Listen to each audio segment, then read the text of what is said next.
chapter 39. Everyone in the reading room was quietly lost in the adventure of Sherlock Holmes. Kyle had finished a pretty cool story called A Scandal in Bohemia. It was about a king who was going to get married to a royal heiress and maybe 6 names. But the king was being blackmailed by an old girlfriend, an opera singer from New Jersey named Irene Adler. Something Sherlock Holmes said to Dr. Watson early in the story stuck with Kyle. You see, but you do not observe. Kyle figured that was why Mr. Lemoncello wanted them all to take a break from chasing the clues and just read these classic old mysteries. It wasn't to find clues. Mr. Lemoncello wants them to be better puzzle solvers. Had they been seeing the things but not observing them? Probably. Reading the story was fun. Kyle could totally see Sherlock Holmes' apartment at 221B Baker Street and the snooty king with the horse-drawn carriages on the foggy London streets. And he could see the disguises that Holmes wore and the smoke bomb that Dr. Watson tossed through a window with everybody on the street screaming, "Fire!" It was like he was watching a 3D IMAX movie in his head. Hey, that's what good readers do. They make a movie of the book in their head. Kyle couldn't wait to start the second story in the book, The Adventure of the Red-Headed League. "How's it going?" whispered Akimi.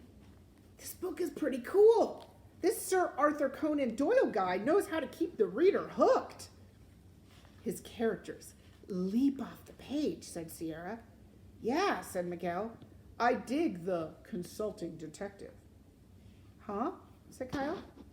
That's what Holmes would call himself sometimes. "Oh, I've only read one story so far." Suddenly something seemed odd to Kyle.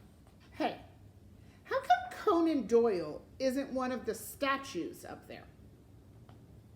"What do you mean?" said Akimi. "Well, he's a famous author, right?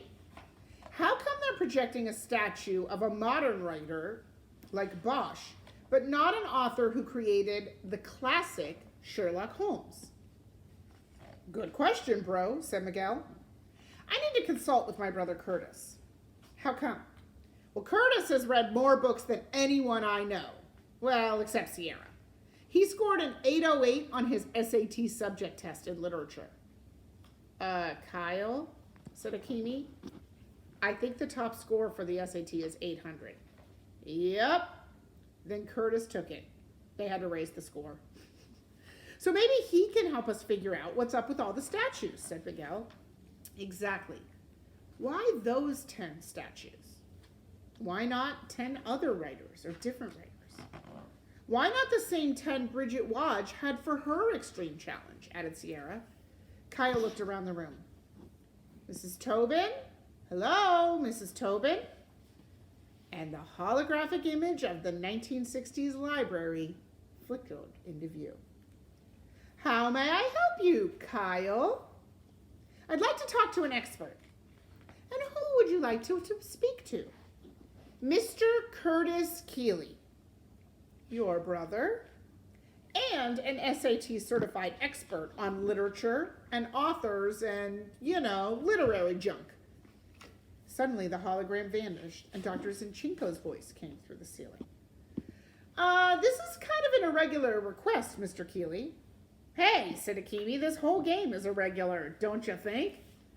"We just need some more data," said Kyle. "Because like Sherlock Holmes said to Dr. Watson, it is a capital mistake to theorize before one has data." "Oh, I take it you're enjoying your book," said Librarian. Kyle gave the closest security camera a big thumbs up. "Booyah! Can't wait to see what's up with the League of Red-Headed Gentlemen." So even though you all said that Kyle thought he really wanted to play the video games, what's Kyle actually finding? A book. He's finding that he likes the book Sherlock Holmes, doesn't he? But he also wants to ask Curtis a question about why isn't the author of Sherlock Holmes one of the statues? "Yes," said Dr. Zinchenko. "I recently read the story myself." "Very well, Kyle. We'll contact your brother and determine if he qualifies as a literary expert. It might take me a while." "No rush," said Kyle. I've got a good book.